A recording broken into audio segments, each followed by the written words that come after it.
A country music festival was in full swing when powerful winds suddenly started blowing. Nobody in the crowd knew that danger was quietly getting closer while the music played.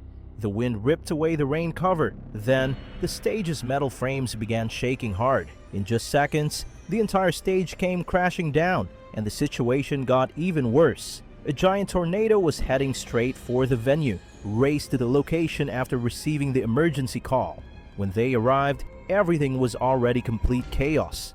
Strong winds and heavy rain pounded from all sides. Backup hadn't shown up yet, and the tornado was already under 2 miles away. The band's main singer, Kane Brown, managed to escape, but other people were stuck beneath the collapsed metal frames. Nobody knew exactly how many victims were still pinned down. They couldn't begin the rescue until the entire fallen stage was moved. Right now, they could only use hand-powered winches and rope systems. When the rescue team showed up, the tornado was under 10 minutes away. Alarms went off across the whole city. Everyone received orders to take shelter inside buildings. But one little girl's father had collapsed on the ground, unconscious. When they checked him on the spot, they saw clear signs of a racing heartbeat. After cutting his shirt open, they discovered his neck veins were dangerously swollen, which meant blood couldn't get back to his heart. His lungs were having trouble filling with air, and they needed to release the pressure right away. Every second was critical. The tornado was getting visibly larger. Once they released the air, he regained consciousness. They used heat detection equipment and located 8 victims stuck under the wreckage, but the rope systems couldn't support the massive weight. The motor overheated and broke down. The metal frame slammed back down to the ground. Without a crane, rescuing anyone seemed impossible. Desperate screams came from beneath the wreckage. The tornado was now just 5 minutes away. Dispatcher Cami from 911 recommended leaving immediately. But what would happen to the trapped victims? Their only remaining option was lifting the metal frame using their hands. When they heard the command, all the firefighters gathered in one place. Time equaled life. Each person they saved meant one fewer tragedy. The captain yelled out, 1, 2, 3. The team strained with every bit of strength they had, but the heavy frame refused to budge even an inch. When Kane Brown saw this, he called out to the people who were taking shelter, encouraging everyone to come help. Even though cold rain was falling, people of all kinds, men, women, and children, rushed out to assist with the rescue. In situations like this, only unity could overcome hopelessness. Incredibly, they managed to raise the frame just high enough to make a gap. The captain immediately ordered the firefighters to drag the victims out one at a time. Then the dispatcher sent another warning. The tornado was practically on top of them. The captain instructed civilians to retreat back into the shelter, while the firefighters remained to continue the search. At last, they heard the final victim crying for help. A fireworks technician named Manny was stranded at the top of the metal tower. The tornado had almost arrived. They were running out of time. As the firefighters went up the ladder, a massive black whirlwind charged toward them with terrifying power. A tech billionaire named Trip Howard was kayaking in the ocean while participating in a company board meeting by video call. A whale swallowed him. Everyone in the meeting became frozen, completely stunned and unable to speak. Nobody could tell if they should feel happy or sad. The only thing they could actually do was dial 911. Fortunately, the whale that swallowed Trip was a humpback whale, a filter-feeding creature with no teeth and a throat that's very small. There was no way it could swallow a full-grown man, so it just kept Trip in its mouth temporarily. Luckily, Trip was carrying a satellite phone while kayaking, which allowed firefighters to maintain contact with him. But truthfully, there wasn't a lot they could do besides telling him to breathe more slowly and conserve oxygen. They followed the whale's position using the phone signal, but the actual challenge was figuring out how to extract him. Buck recalled that he had once watched a documentary about whales. After surfacing, humpback whales frequently spit out whatever they can't digest, but they are capable of staying underwater for as long as 45 minutes. And given Trip's condition, he probably couldn't survive even 10. Their only option was making the whale come to the surface. Temporary Captain Chim thought of an idea. Because whales are extremely sensitive to sound, they could attempt using noise to force it upward. As for the method to transmit the noise underwater, they took a parking cone and positioned it over the fire truck siren, hooked it up to a split valve, then connected a fire hose. Once the siren was activated, the 120 decibel sound would go down into the water. Following Chim's command, Ravi turned the valve and Eddie activated the siren. The loud noise rapidly reached the whale's ears. At the same time, Trip's condition was deteriorating. As his oxygen depleted, he started losing consciousness. Fortunately, Chim's plan was successful. The humpback whale, disturbed by the sound, surfaced and expelled the foreign object from its mouth. Eddie dove into the ocean immediately without hesitating, and Trip was finally saved.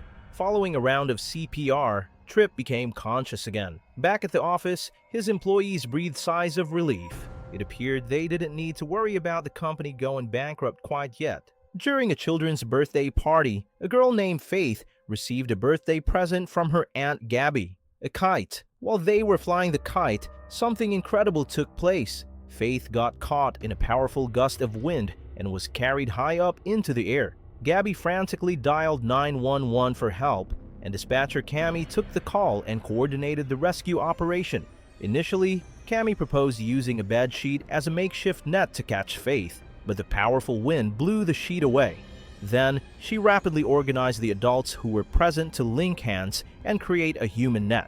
And working together, they successfully caught Faith safely when she came back down to the ground. A young man named Blue worked as a stripper. That evening, after his performance ended, he went to the back alley to take a break. Right then, a pedal tavern transporting a group of bachelorette party guests came rolling down the nearby street. All the women were singing and drinking with excitement. One of them was Amy, a somewhat overweight girl who started feeling a little sick. She mentioned, "I shouldn't have eaten that hot chicken before." Nobody gave it much thought, and they continued pedaling vigorously. Then Amy began coughing nonstop. The bride-to-be Molly asked with worry, "Are you okay?" When Amy gave no answer, everyone understood something was seriously wrong. They immediately stopped the vehicle. The driver climbed off to examine Amy's condition, but right at that instant, the party continued. The women kept pedaling, and the cart went rolling downhill. They failed to notice one critical problem. The driver hadn't climbed back onto the vehicle yet. Because of this, the pedal tavern spun out of control and slammed into a car. That shocking incident was witnessed by Blue, the stripper from before. At the crash location, the bride-to-be Molly had suffered severe injuries. Her leg was trapped under the cart, losing a lot of blood. The situation was critical, but the rescue team hadn't arrived yet. Blue observed what had occurred and said, "We got to stop the bleeding." He then pulled out a bottle of oil that resembled lubricant and applied it directly onto Molly's leg. The women asked what type of oil it was. Blue answered, "It's stripper oil." Amy then yelled, "What kind of fireman are you?" Blue remained silent. He skillfully helped Molly slip out from underneath the cart.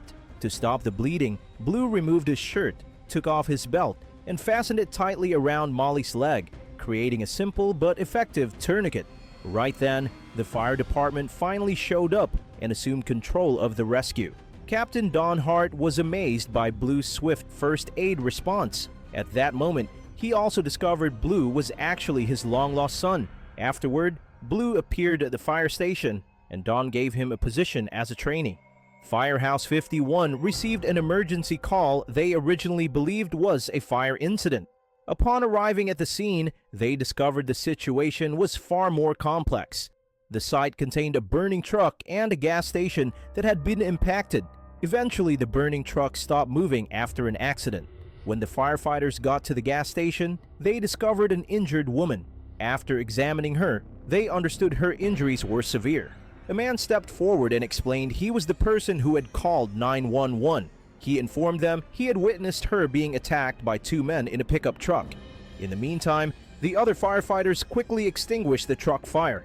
Paramedic Mikami hurried over to assess the driver's condition. Looking at the severely burned man, Mikami shook her head with disappointment and stated, "I got to tag this black and get to the other patient." Back at the gas station, Lieutenant Saida observed the woman had a gash on the rear of her head. He mentioned she had been attacked by two guys from that truck. Mikami's brow furrowed, and she said there was only one person inside the burning truck. Severide immediately understood something wasn't right. It appeared one of the attackers had fled. Suddenly, he noticed a wounded man close by. When the man spotted Severide, he became frightened and began running. Severide leaped forward and brought him down to the ground. Right then, the police finally showed up. Due to Severide's courage, the second attacker was turned over to the officer. Shortly afterward, the firefighters received another call. This one concerned a house fire, but when they reached the address, there were no indications of any fire whatsoever. Crews suspected it could just be some kids fooling around, but Lieutenant Kidd refused to take any risks. He commanded the crew to divide up and inspect the area. At that instant, paramedic Mikami saw a staggering man emerging from the shadows. The man mumbled, "He shot me," before dropping to the ground from a gunshot injury. Out of nowhere, a black car raced toward them. Men in the car fired shots at the firefighters. They rapidly shielded the injured man to guard him from the gunfire. Thankfully, the black car quickly sped off and none of the firefighters got hurt. Mikami right away began performing CPR on the man. Crews walked over and questioned if anyone had spotted the shooters. To everyone's amazement, the new firefighter, Vasquez, confidently detailed the car's model and even what the driver looked like. This caused the others to regard him with newfound respect. Novak sliced open the man's t-shirt and put her finger on the bullet wound that kept bleeding. The man clenched his teeth in pain. After applying a quick bandage, they hurried him into the ambulance. At that point, there was still no indication of the police. It was obvious that in this understaffed and slow-responding Chicago, the firefighters needed to assume quasi-law enforcement duties, managing the scene, safeguarding victims, and maintaining security until the officers showed up.